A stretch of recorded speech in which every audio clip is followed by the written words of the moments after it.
mungkin ya punya indra keenam, dia tahu kok ada orang tinggi besar, tinggi ada yang ini. Halo, selamat malam Sohib Malamku Bercerita. Kembali lagi kita ke video yang berikutnya. Kali ini kita kedatangan tamu jauh nih. Dari Baghdad ya. Kang One nih. Kang One ini nanti bakalan bercerita kisah misterinya yang pengalamannya ada di area-area sekitaran Karawang. Ya. Saya ucapkan selamat datang Kang One. Selamat datang. Apa kabar Kang? Alhamdulillah sehat. Pengalaman misterinya ada berapa banyak? Lumayan banyak juga. Lumayan banyak juga ya. Nah, sebelum dengerin cerita lebih lengkapnya, teman-teman Sohib Malamku Bercerita bisa tonton videonya terus sampai akhir. Jangan lupa di like, di subscribe, dan di share ke teman-teman.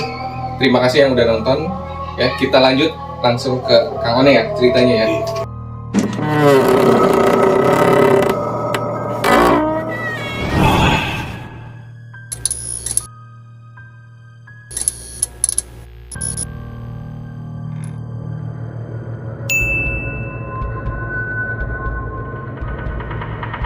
Oke, siap. Selamat malam Kang One. Selamat malam. Terima kasih udah hadir nih di channelnya Malamku Bercerita.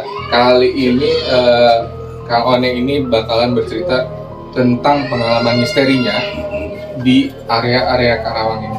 Nah, kebetulan Kang One sekarang lagi sibuk apa Kang?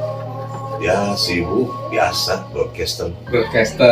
Kang One ini seorang broadcaster, penyiar juga, dan pengelola panti asuhan. Nah, bisa diceritain nggak Kang One kalau misalkan ini ada beberapa ya?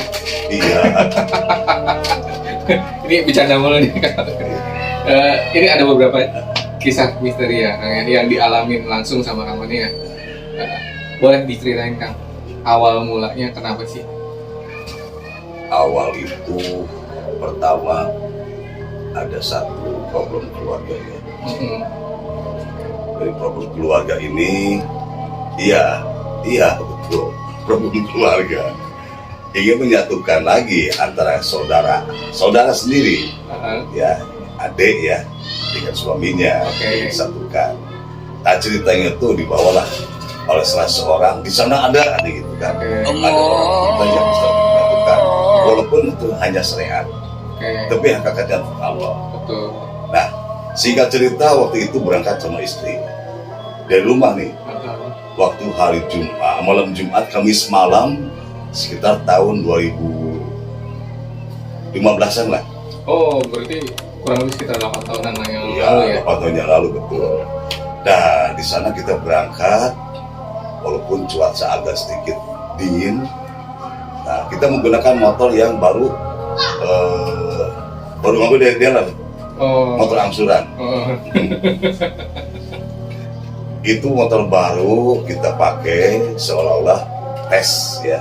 Tes dulu, karena udah 2 bulan kita ngetes, langsung berangkatlah ke salah satu tujuan ini yang namanya itu daerah Kedung Salam.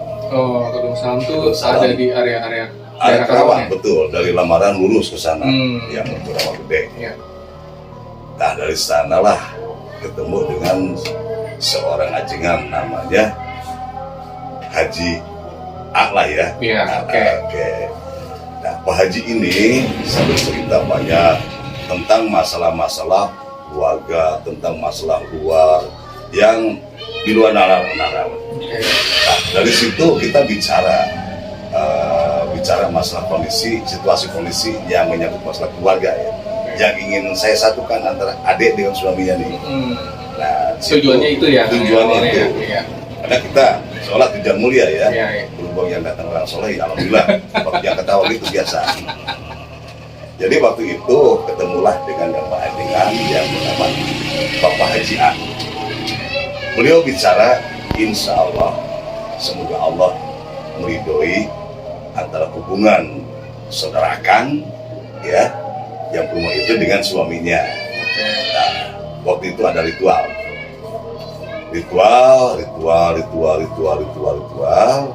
Singkat cerita dari ritual itu ritualnya ngapain?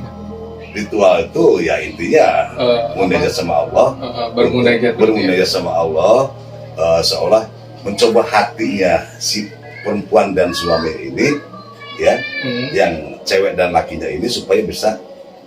Berarti dipertemukan itu ya? Belum dipertemukan, hanya inisiatif seorang kakaknya gitu. Nah, dari situ udahlah bicara, udah ritual beres. Ceritanya kami pulang ke tempat tujuan, ke rumah, ya. Berhubung waktu itu jam 1 hampir setengah 2 malam Jumat. Baru pertama. Tapi itu tahu ya kan, waktu itu emang sadar ya itu malam Jumat dan malam Jumat, karena kan harus malam Jumat, karena dia ini sebenarnya bukan orang Kedung Salam, orang luar, ya, tapi bertempat untuk ritual itu di Kedung Salam, ya. Dari situ saya gengsi gede, ya, jangan sampai ketahuan takutnya. Setengah 2 malam Jumat. Kita melewati kuburannya kiri kanan, sendiri, berdua sama istri, dua gini ya, berdua sama istri. Dari situlah sampai aja dia bicara, Kang, anu sepel ya, kata Sundanya, ada yang suka nih sama si ibu. Ada yang itu udah bilang dari sebelum pulang. Waduh. Nah, kita kan jaim itu, image. Ya udahlah, yang suka pulang aja gitu ya. Pulang aja, tapi kita pulang tuh sambil lihat di belakang ada tukang ojek nggak? Ada kendaraan lain gitu ya. Kalau ada tukang ojek, ada nyolot lampu itu tukang ojek, ya kita pamit. Ini lucu ceritanya. Begitu pas udah ngobrol-ngobrol sambil mata kiri kanan lihat ke kejauhan, kalau udah kelihatan ada lampu, lampu tukang ojek nih. Itu suasana sepi, hampir setengah 2 lah, jam 1. Sama sekali nggak ada kendaraan, berarti. Sama sekali nggak ada kendaraan. Begitu pas kelihatan nyayan, sorot mata ya, sorot di lampu ini. Nah, saya pamit. Jangan pamit lah, iya Kang. Biar sekalian ada yang lewat. Iya, kita kan ada temennya. Seolah jago lah gitu ya, bermaaf tuh. Begitu pas berdua,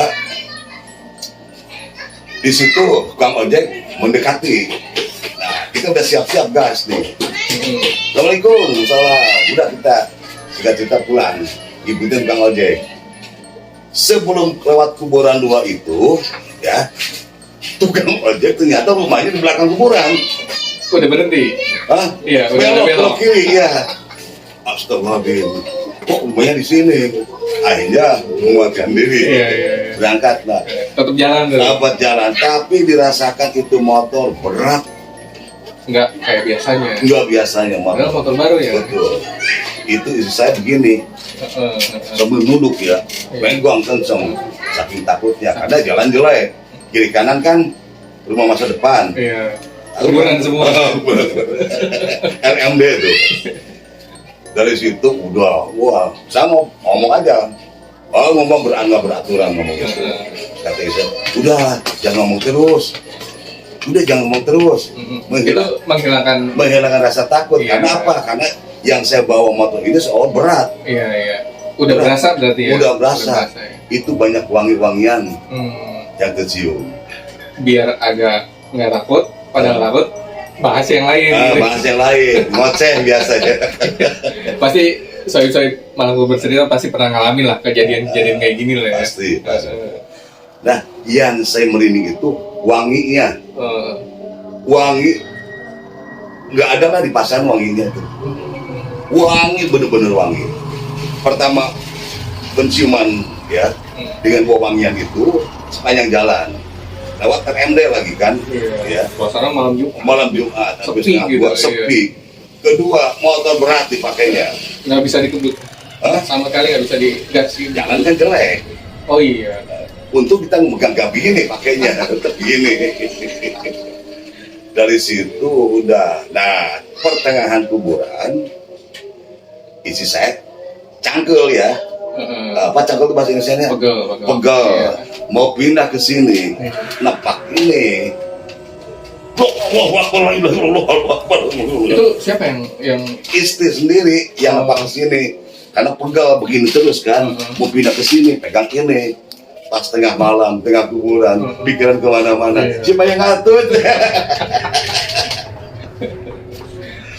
Sampai saya di situ jalan, nemuinlah jalan utama.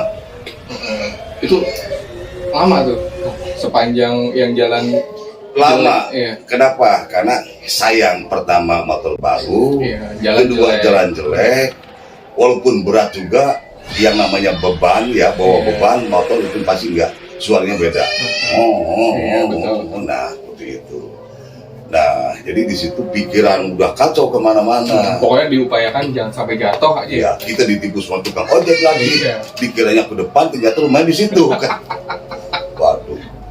Nah dari situ udahlah, sampai jalan masih berat, masih berat.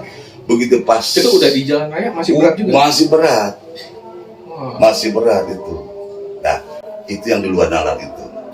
bisa Siapakah gitu yang Iya. yang ikut Iya, ya? iya. Kita nggak kelihatan. Karena memang dari pas pulang juga udah diwanti-wanti ya. Udah diwanti-wanti. Ada yang suka sama si ibu, ya gitu. Jadi secara padahal mikir. Tapi itu kawannya nggak minta apa, Pak ini tolong jangan suruh deket atau gimana gitu pas pulang gitu. Oh enggak, Udah pede aja, udah pede pulang aja, ya pulang. Sambil mata kiri kanan lihat tukang ojek kan. Nah dari situ sudah berjalan. Tapi tetap kita Masih berat ya, masih kondisi. berat. Singkat cerita, pas mau masuk gerbang ke rumah, Heeh. ini bagaikan seolah ada barang yang beban berat yang Jatuh. dibuang. Oh iya. Plong. Kayak ada karung dijatuhin gitu Iya. ya. Yang tadinya bawa beban berat terus Betul. hilang gitu ya. Hilang. Kita kurang 20 meter, saya berhenti dulu. Alhamdulillah ya Allah. Apa tadi yang ikut? Mm-mm. Apakah benar-benar ucapan si Pak Ajengan ini benar? Iya. Karena kita Walau alam ya. kalau alam kasat mata kan kita nggak Iya, lihat, iya. tapi rasa yang kuat. Tapi pas lagi dalam kondisi perjalanan itu, Akang sama istri ada kayak ngerasa bawa tas gitu kan? Enggak. Apa kayak beban bawa? Pertama beban berat, kedua merinding. Oh, Itu udah nggak enak. sampai udah nggak enak itu. Sampai mau coba ngomong nggak karuan, menghilangkan takut lah itu ya. Nah, itu di situ. Pas mau ke gerbang itu udah hilang lah si beban ini. Tiba-tiba aja. Tiba-tiba. Nggak betul. apa. Tapi sepanjang jalan berdoa lah ya. Betul. Pas mau lewat sini ada yang ini Sekelebat, putih. sekelebat itu. Iya pas sebelah sini ada ya putih. Di gerbang itu. Ini sebelum gerbang Oh iya. Gerbang Iya. itu ada kelewat putih. Konon informasi di belakang ini kan kuburan juga. Iya. Di balik ini ya. Di balik perumahan. Informasinya ini bekas sawah dan tanah darat sebagian Oh. ya Sebelum perumahan. sebelum rumah itu. Nah yang kelebak itu yang putih itu apakah yang ikut tadi Iya. atau ada cerita lain Iya. di balik itu? Itu nggak pernah nyari tahu ya Kang? Nggak cerita tahu. Nah dari situ kita dari wewangian perjalanan ya, dari perjalanan awal sampai ke ini itu wangi. Kenapa baru masuk ke sini seolah bau bangkai? Oh. Ganti wangiannya jadi bau bangkai. Ganti. Akhirnya kan kita lebih kencang lagi. Iya. Dan ya alhamdulillahnya bebannya jadi hilang ya. Kang, ya? Beban hilang, Tiba-tiba ya. tapi wangi berubah. Hmm. Banyak di sini kejadian informasi-informasi tentang situasi kondisi yang sebenarnya tempat ini walau alam kita nggak tahu. Walaupun dulu pernah tempat ini kita nggak tahu, tapi orang-orang yang punya indera keenam dia tahu. Kok ada orang tinggi besar diikuti sama orang yang nggak ada kepalanya. Iya, ada anak kecil di sini. Ya kita sementara nggak tahu. Iya. Tapi kebanyakan antara jalan 1, 2, 3, 4 inilah yang paling rawan sebenarnya. Sebenarnya. Ini karena apa? Karena lintasan gaib, Perlintasan. Ya. lintasan gaib. Bahkan di belakang ini ada mahkota yang paling indah, mahkota yang paling indah bahwa benar-benar ini ditempati oleh 28 Raja Gaib Walau Alam, nggak tahu. Nah, cuma kita mah Sampai menurut ceritanya begitu ya, ya. itu orang ke-1, kedua, ketiga, keempat, kelima, keenam sampai orang luar Kerawang, orang Jawa Timur lah ya, terus sengaja bicara seperti itu. Oh. Di sini itu seperti itu. Nah, cuman ada orang Aceh nih ceritanya. Orang Aceh, Bapak coba bertawasul aja, hadiahin sama leluhur almarhum almarhumah yang ada di sini. Ya, kita kan sama warga setiap Kamis malam. Iya, ada pengajian rutin ya. Rutin, kita belajar dengan warga masyarakat untuk bertawasul, untuk Betul. hadiahan, yasin lah gitu. Iya. Nah, dari situ. Cuman sering. ada ini nggak sih, apa ada keterikatan ceritanya nggak sih dari kan yang ngikut itu pas masuk gerbang itu tiba-tiba hilang, Iya, seolah di sini udah ada yang jagain gitu loh. walau alam gitu Walau ya. alam. Nah, kan kita kan nggak tahu. Nah, Nah, cuman begitu pas masuk persis masuk gerbang. masuk gerbang, pas belok mau ke gang itu ada putih. Hmm. Sampai kaget, tadi mau balik lagi. Banyak kejadian-kejadian yang di luar nalar secara kasat mata. Ya intinya, walaupun ini dulunya pernah sebagai apa kita nggak tahu. Tapi ya orang-orang yang punya kelebihan indra keenam itu, ya itu sama yang bicara itu keenaman itu sama semua. Di sini itu. Di sini tuh tempatnya ya. Tempatnya seperti itu. Tapi selama ini ya alhamdulillah kita bahkan guyup dengan warga. Betul. Itu. Tapi sebelum kejadian itu, kawannya apa? Ya boleh dibilang tempelan ya. Itu ada firasat dulu nggak sih sebelumnya? Biasa gimana? Firasat nggak enak pas lagi kan udah berangkat nih ke Pak Haji. Ajaran itu, ya. Itu sebelumnya nggak ada sama sekali. Cuman ada niat untuk menyatukan saudara gitu. Betul. Itu aja niatnya. Niatnya memang ada niat baik lah ya. Iya. Jadi nggak ada firasat apa-apa. Nggak ada, udah. Bahkan dari awal juga bicara, ada yang suka sama istri saya. Anda sepun cara kang gitu, ya. Kalau sudah ada Makhluk lain. ya makhluk lain. Kita kan makhluk lain juga karena jin lah ya, Iya. jin perempuan yang sukanya. Ini kejadian di rumah ini juga nih. Oh, ada lagi. Jadi ingat saya tuh kan ada istri saya ada yang menyerupai saya di sini. Waduh. Iya, 2 kali. Itu kejadiannya kapan kan? Belum lama, mungkin 3 tahun yang lalu, 2 tahun lah, 2 tahun yang lalu. Nah, ini apa diceritain jangan kita atur. Jadi itu Banyak kejadian yang luar biasa ya. ya. Karena ini emang katanya kan lapangan wahana yang benar-benar gersang lah. Tanah kosong Nah, berarti. kosong bekas apa-apanya kan dari awal Nggak kita tahu nggak ya. tahu. Iya. Tapi emang yang bisa dirasakan kita punya rasa, punya kekuatan batin yang istilahnya intinya hanya rasa yang Allah berikan. Nah disinilah rasa ini, rasa atau dengan pihak hal gaib tidak menampakkan tapi rasa kuat. Ya. Nah di sini banyak saksi di sini ya. Contoh maaf kita mungkin sedikit ke arah sana ya kita ngelepasin. Nah alhamdulillah kita udah sampai di sini.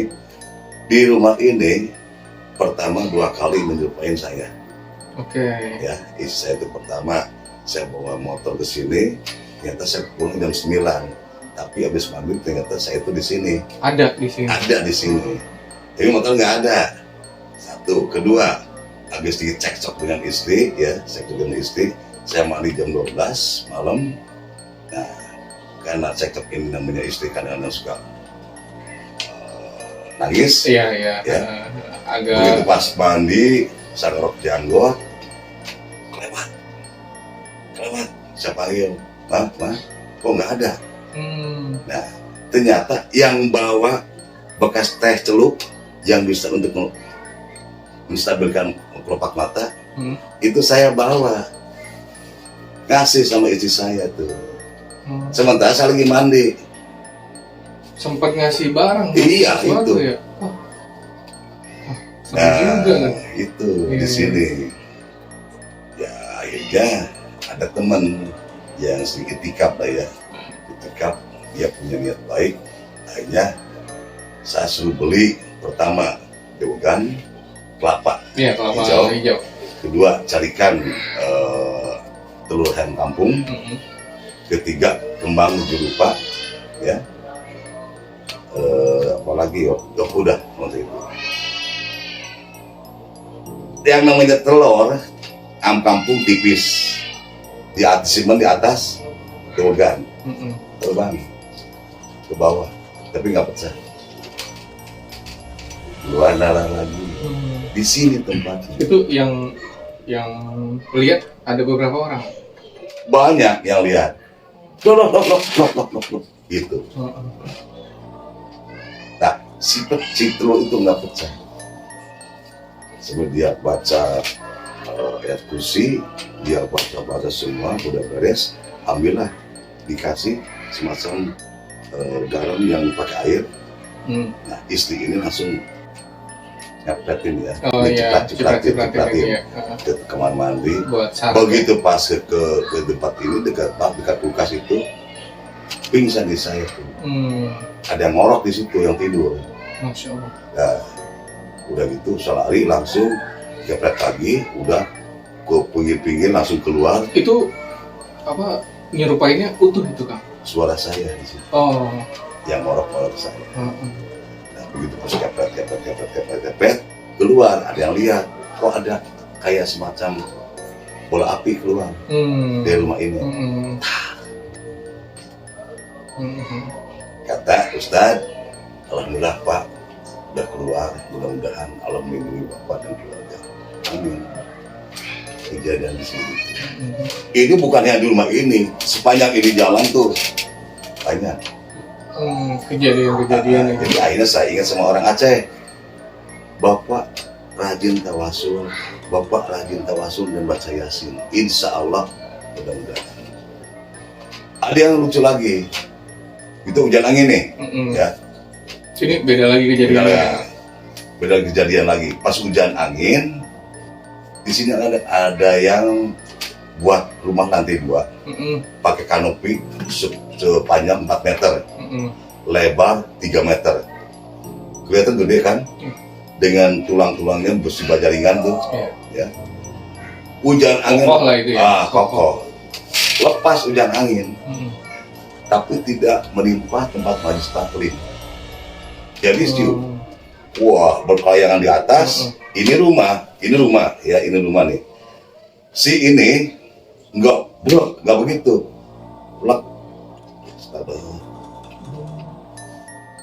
Itu keuntungan wala alam kita. Itu kejadian-kejadian yang ada di sini. Entah itu ada yang melindungi atau gimana ya. Kalau melindungi Allah ya. Tapi kalau hal seperti itu kan kita nggak tahu. Itu kejadian seperti itu. Saya tertarik ini tuh kan, apa yang kejadian ada yang menyerupai itu. Itu kejadiannya sama kayak video kita ya di episode sebelumnya itu. Kang Irfan juga mengalami kejadian yang serupa. Jadi beliau itu lagi nongkrong, ketemu temennya lagi masuk ke dalam, terus tiba-tiba udah datang lagi temennya dalam kondisi gelap gitu. Ternyata temennya ada di rumah, nggak ada di saung gitu. Itu juga hampir sama betul. Iya. Waktu saya ngontak di Jinango sama seperti itu. Ada lagi kan? Waktu itu saya udah keluar di situ. Cuman kalau saya kan istilah kamar mandi dipakai untuk mandi, ya. Dapur pakai untuk masak. Itu tahun berapa kan? Itu tahun 94-95an. Ya. Nah, diisilah sama anak yang punya rumah nih, kan udah berkeluarga. Iya. Ya. Informasinya, kalau di dapur ini kan ada tempat ambil air tuh, pompa air. Ya. Ya, apa timbaan? Bukan, pompa air. Oh, pompa, iya. Ini bukan pompa air. Kok dari mana? Istrinya tahu suaminya bawa handuk. Ya. Itu posisinya berarti udah keluar ya? Udah dari kontrakan itu ya? Ya, yang cerita si istrinya. Istrinya sekarang udah meninggal. Si yang nyeritain itu. Ini dia di depan rumah, istrinya menghadap ke dapur, ya. Suami datang sini nih, bawa anduk mau mandi, ya. Udah masuklah, masuk ke rumah orang tuanya, ikut mandi. Karena tempat mandi di sini, kamar mandi di sini, di rumah itu nggak pakai tempat mandi yang sewajarnya. Nggak inilah ya, nggak layak lah. Nggak layak. Setelah itu, ya, istrinya keluar mau air. Air. Kenapa dia ngerokok di dalam? Sementara suaminya belum keluar dari kamar mandi. Di dalam tuh ada suaminya lagi ngerokok, lagi begini. Ya. Nah, dari situ dia bicara, Pak, panggil yang di dalam. Manggil bayang dalam sambil ngompa air. Sementara setahu dia ada orang di dalam kamar mandi ya. Betul. Enggak, suaminya kan ikut di rumah orang tuanya mandi, dia ngambil air. Begitu pas lagi kompak, di dalam ada orang yang lagi ngerokok. Suaminya dipanggil nggak nyaut, malah langsung ke kamar, disamperin sama dia ke kamar, nggak ada. Begitu pas balik, suaminya baru mandi, bawa anduk. Mandi di mana itu? Di rumah orang tuanya. Ya, siapa yang ngerokok itu? Akhirnya pingsan. Aneh juga. Ya, karena emang jin ini kan bisa menyerupai apa aja. Iya. Tapi memang rumah itu, kontrakan itu memang agak... Itu udah lama, udah rumah kosong. Waktu itu saya isi, karena kamar gua kan masih gelik lah ya. Gelik. Nah, habis cuma emang enak di situ. Enak ke jalan. Iya, lebih dekat lah. Alhamdulillah, Allah juga mau rezeki cepat. Ya, kita keluar dari situ, isi sama anaknya punya rumah, anak udah berkeluarga. Kejadiannya seperti itu. Kejadian itu ya. Kalau biasa juga ini ya. Dan ternyata kawan ini masih banyak kisah-kisah misteri yang lain. Coba nanti kita tunggu di part yang berikutnya. Jangan lewatkan lagi di Malamku Bercerita. Terima kasih kawannya. Nanti kita hadirkan lagi kawannya di Insyaallah channel berikutnya ya. Terima kasih. Yang paling ini satu lagi. Apa tuh, Kak? Buat program berikutnya ya. Kejadian Sanggabuana. Sanggabuana. Pegunungan ya? Gunung Sanggabuana. Gunung Sanggabuana. Usia 54 tahun, alhamdulillah saya masih bisa berangkat ke atas. Mendaki gunung lah. Mendaki gunung, walaupun itu hanya akar batu. Pak jangan lihat ke bawah. Waduh. Itu memang sengaja iseng lagi ini ya? Sama berjemaah, jemaah Yasin waktu itu berangkat ke sana. Itu ada hal-hal yang banyak keluar. Seumuran saya 54 tahun baru lihat bola api lihat kakek-kakek yang melempar banyak malam itu. Penasaran kan teman-teman ya? Setelah gue bercerita, kalau gue begini nanti kita tunggu cerita misteri berikutnya nih. Kang One daki gunung di Gunung Sanggabuana Karawang. Iya. Ya. Terima kasih Kang One udah hadir di sini malam ini. Nanti untuk selanjutnya minta waktunya lagi. Mudah-mudahan bisa ikut serta lagi ya. Yang penting kita sehat, semangat, punya umur. Amin. Pokoknya teman-teman jangan lupa share, subscribe, like, komen. Kita tunggu cerita berikutnya dari Kang One ya. Assalamualaikum warahmatullahi wabarakatuh. Waalaikumsalam. Edwin Channel.